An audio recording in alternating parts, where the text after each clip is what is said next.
బంగారం బ్యాంకులు ఇతర ప్రైవేటు సంస్థల్లో ఉన్న విడిపించి కొనబడును. కొమ్మూరి గోల్డ్ ఆంధ్ర మరియు తెలంగాణ.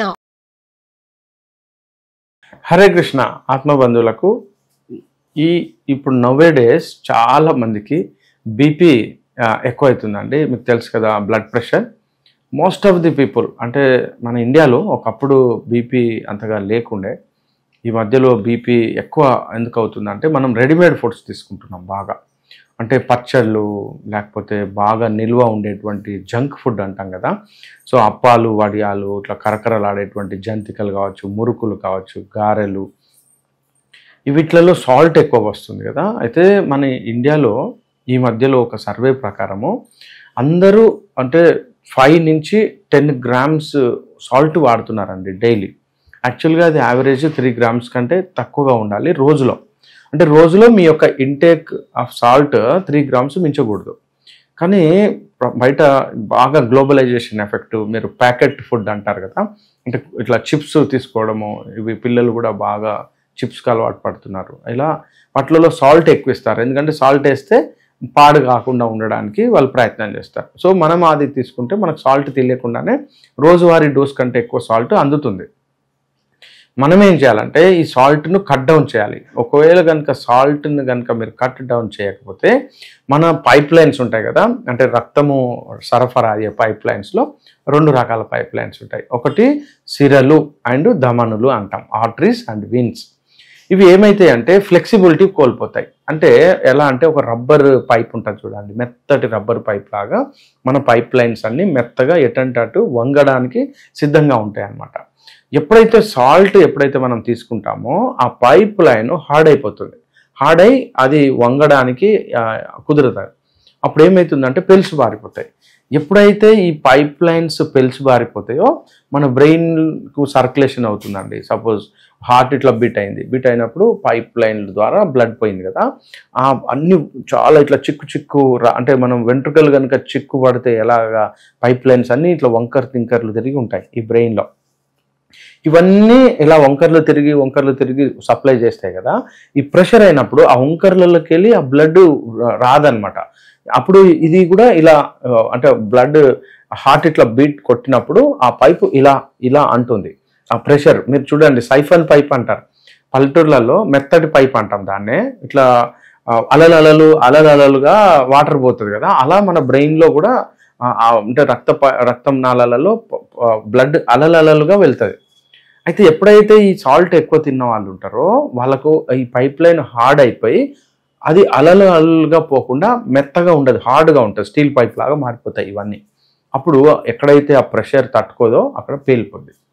ఎప్పుడైతే ఆ యొక్క అంటే వెజల్ పేలిపోయింది అనుకోండి, అక్కడ బ్లీడ్ అవుతుంది. బాడీ మొత్తంలో జరుగుతుంది ఇది సహజంగా. కానీ బాడీ మొత్తంలో జరిగినప్పుడు ఏం జరుగుతుంది అంటే శరీరం సహజంగానే రిపేర్ చేసుకుంటుంది అనమాట. కానీ బ్రెయిన్ అనుకోండి, బ్రెయిన్లో రిపేర్ అంత ఈజీ కాదు కదా. సో బ్రెయిన్లో బ్లీడ్ అయింది అనుకోండి, మైన్యూట్ సర్క్యులేషన్లో ఆ బ్రెయిన్కు సంబంధించిన బ్లీడ్ బయటకు వచ్చేసి మీకు తెలుసుగా ఇస్కేమియా అంటారు. అంటే ఇస్కేమియా, ఇంకా చెప్పాలంటే బ్రెయిన్ స్ట్రోక్, దాన్నే పారాలసిస్, ఇవన్నీ ఆ పదాలతో పిలుస్తాం. పారాలసిస్ రావడం మీకు తెలుసు కదా, మొత్తం ఒక్కోసారి ఒక చేయి పడిపోతుంది, ఓసారి 2 చేతులు పడిపోవచ్చు, లేదా 2 కాళ్ళు పడిపోవచ్చు, లేకుంటే ఒక సైడ్ ఒక కాలు ఒక చేయి, లేదా ఒక సైడ్. దీన్ని క్వాడ్రిప్లీజియా అంటారు, హెమీప్లీజియా అంటే పక్షవాతము అంటారు. సో ఈ పక్షవాతము అనేది రావడానికి మెయిన్ రీజను రక్తనాళాలు పెలుసు బారిపోవడం. ఇది రక్తనాళాలు పెలుసుబారడానికి రీజన్ సాల్ట్. సో ఇది మనం కావాల్సిన ఫస్ట్ ఆలోచన ఏంటంటే సాల్ట్ ఇంటేక్ తగ్గించాలి, రక్తనాళాల యొక్క పెలుసుదనాన్ని మనం తగ్గించుకోవచ్చు. సో పక్షవాతం వచ్చినప్పుడు ఆయుర్వేదంలో చాలా గొప్పనైన చికిత్సలు ఉన్నాయి. సో ఎమర్జెన్సీలో మనము అలోపత్ అంటే మోడర్న్ హాస్పిటల్స్ను ఆశ్రయించాలి. ఎందుకంటే బీపీ పడిపోతుంది, ఓసారి బీపీ పెరిగిపోతుంది. ఆ బీపీ పెరిగినప్పుడు సడన్గా పక్షవాతం వచ్చినప్పుడు బీపీ డౌన్ ఉంటుంది, కానీ స్ట్రోక్ వచ్చినప్పటికీ అప్పటికి ప్రెషర్ ఎక్కువై ఆ 200 అప్పుడు ఆ ప్రాంతం 210లో కొట్టేస్తుంది, అంటే పైప్ లైన్ పగిలిపోద్ది. తర్వాత హాస్పిటల్కి వెళ్ళేసరికి మళ్ళీ 110, 120 ఉంటుంది. మనం కన్ఫ్యూజ్ అయిపోతాం. సరే 110, 120 ఉంది కదా, బీపీ నార్మలే ఉంది కదా, మనకు స్ట్రోక్ ఎలా వచ్చిందని. కానీ కాదండి, స్ట్రోక్ వచ్చే టైంకు ఆ ప్రెషర్ ఎక్కువ ఉంటుంది అనమాట. సో ఈ బీపీ వల్లనే మనకు ఈ స్ట్రోక్ రావడానికి అవకాశం ఉంది. రెండోది ఏంటంటే క్లాట్స్.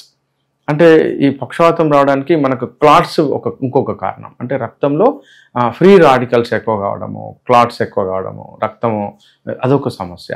సో దీన్ని కూడా మనం ఎక్సర్సైజ్ల ద్వారా మరియు శరీరాన్ని ఎప్పటికీ వేడిగా ఉంచుకోవడం వల్ల క్లాట్స్ను తగ్గించుకోవచ్చు అండి. చాలామంది అంటే కంటిన్యూస్గా ఏసీలలో ఉండడము, అంటే పాదాలు ఓపెన్గా ఉంటాయి కదా, మన చేతులు అంటే శరీరంలో డ్రెస్ వేసుకుంటాం. ఇప్పుడు ఈ చేయి చూడండి, ఈ చేయి ఓపెన్గా ఉంది, కాలు ఓపెన్గా ఉంటుంది, కానీ ఏసీలలో ఉంటారు. ఆఫీస్లలో సపోజ్ 50+ ఉన్న వాళ్ళు ఆఫీస్లలో కంటిన్యూస్గా ఉండడము, ఆ చలిని అదే పనిగా పాదము కాళ్ళు అబ్జర్వ్ చేయడం వల్ల రక్తం చల్లబడిపోతుంది. ఎప్పుడైతే రక్తం చల్లబడిపోతుందో అప్పుడు క్లాట్స్ కావడానికి అవకాశం ఉంది. సో అప్పుడు ఈ క్లాట్స్ కూడా బ్రెయిన్ సర్క్యులేషన్లోకి వచ్చి లేదా హార్ట్కు సర్క్యులేషన్ వచ్చినప్పుడు ప్రాబ్లం కావడానికి అవకాశం ఉంది. సో ఇలా మనము ఈ స్ట్రోక్ నుంచి తగ్గించుకోవడానికి వీలైనంత వరకు సాక్స్ వేసుకోవాలి.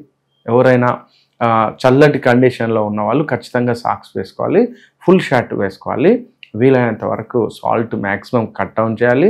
ఆ బ్లడ్ను మనము క్లాట్స్ లేకుండా ఉండడానికి ఎక్సర్సైజ్ చేయడం, నడక, వ్యాయామము.